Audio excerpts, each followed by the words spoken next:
लोग तो कहते हैं, एयरपोर्ट पे लोग उतरते हैं और कहते हैं कि बिहार पुलिस चींटी भी नहीं मार पाई, और वो आदमी 2 घंटा के अंदर गिरफ्तार होता है, कहता है हम तो बीमार हो गए। अब हाथी भी बीमार होकर पुलिस के डर से हॉस्पिटल में जाना पसंद करता है। यह स्थिति है बिहार का। नीट छात्राकांड का मामला वैसे ही बिहार में काफी उबाल पर है और ऐसे में अब नेताओं के बयान ने इसको और भी ज्यादा गर्मा दिया है।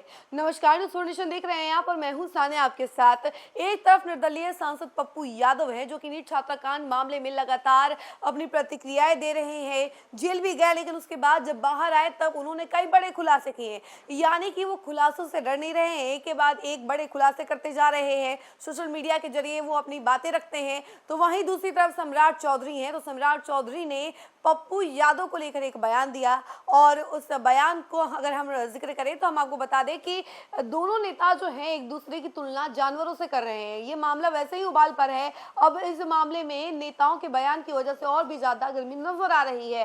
देखिए, सम्राट चौधरी ने हाल ही में एक बयान दिया था जिसमें उन्होंने पप्पू यादव का जिक्र करते हुए, यानी कि इनडायरेक्टली बिना नाम लिए उनका जिक्र करते हुए उनकी तुलना हाथी से कर दी थी और कहा था कि अब बिहार पुलिस की डर से हाथी भी हॉस्पिटल चले जा रहे हैं। तो वहीं इसके बाद अब पप्पू यादव ने भी इनडायरेक्टली प्रतिक्रिया देते हुए कहा कि बिहार जो है अब बंदर के हाथ में है। अब देखिए, एक खेल जो है हाथी और बंदर पर आ चुकी है। जहां मामला नीट छात्राकांड का था और खूब ज्यादा उबाल भी था, खूब सारी लड़ाइयां इसको देखने को मिल रही है इसको लेकर, लेकिन इसी बीच अब देखिए नेताओं के बयान भी एक चर्चाओं में बनी हुई है। काफी ज्यादा इस बातों को लेकर चर्चाएं हो रही है, अलग अलग टिप्पणियां हो रही हैं इन सभी मुद्दों को लेकर, और जिस तरीके से नेता एक दूसरे का कंपैरिजन जानवरों से कर रहे हैं उस पर और भी बवाल छिड़ा हुआ है। अब क्या कुछ है पूरा मामला, हम जरा आपको विस्तार से बताते हैं।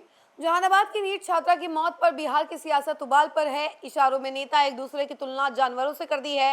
डिप्टी सीएम सम्राट चौधरी ने पूर्णिया सांसद पप्पू यादव के बयानों का जिक्र करते हुए हाथी शब्द का इस्तेमाल किया। कहा कि हाथी भी बिहार पुलिस की डर से अस्पताल पहुंच गया। जवाब में पप्पू यादव ने ट्वीट कर कहा कि बिहार बंदर के हाथ में आ गया है। पटना के शंभू हॉस्टल में रहकर नीट की तैयारी कर छात्रा की संदेहास्पद मौत कांड में दरिंदगी का अंदेशा है। वहीं आपको बता दें कि सरकारी अस्पताल की पोस्टमार्टम रिपोर्ट में सेक्सुअल असॉल्ट से इनकार नहीं किया गया।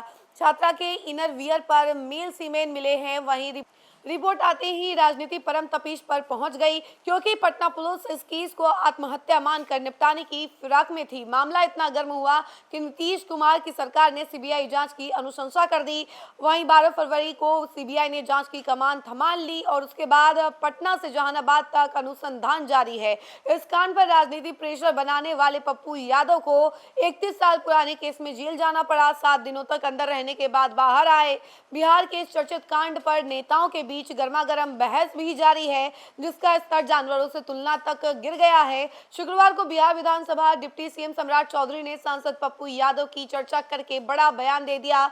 उन्होंने कहा कि पप्पू यादव अनर्गल बयानबाजी करते हैं, कहते हैं कि बिहार पुलिस इस केस में चींटी भी नहीं मार पाई, लेकिन जब एक केस में गिरफ्तार हो गए तो खुद को बीमार बताने लगे। बिहार इतना बदल गया कि स्टेट पुलिस के डर से हाथी भी बीमार होकर अस्पताल जाना पसंद करता है। इस पर पप्पू यादव की तीखी प्रतिक्रिया सामने आई है। रात में ट्वीट कर सम्राट चौधरी के बयान के बाद इशारे में उन्होंने बंदर करार दिया है और उन्होंने लिखा कि नाबालिग था, अब बंदर बन गया है। इस बंदर के हाथ में बिहार है। स्वाभिमान की पगड़ी उतार कमीशन बटोरने के लिए पगड़ी को गमछा बना लिया। पप्पू यादव के बयान के बाद नई सियासी बखेड़ा पैदा हो सकता है। अब देखिएगा किस तरीके से नेता जो है एक दूसरे की तुलना जानवरों से करते हुए नजर आ रहे हैं। एक तरफ सम्राट चौधरी हैं जो कि सदन के बाहर इस तरीके की बयान देते हैं। वो कहते हैं कि पप्पू यादव जो है अनर्गल बयान देते हैं और उसके साथ ही उनकी तुलना जो है हाथी से कर देते हैं। तो वहीं दूसरी तरफ पप्पू यादव हैं जो इस मामले में बिल्कुल पीछे नहीं हट रहे हैं। उन्होंने भी तीखी प्रतिक्रिया दी है और सम्राट चौधरी की तुलना बंदर से कर दी है, जिसके बाद काफी बवाल होना तय है। अब देखिए कि क्या कुछ होता है आगे, उसके बारे में भी हम आपको जरूर बताएंगे, लेकिन फिलहाल इस खबर में इतना ही। ऐसी तमाम अपडेट के लिए जुड़े रहे हमसे और देखते रहे न्यूज़ नेशन। धन्यवाद।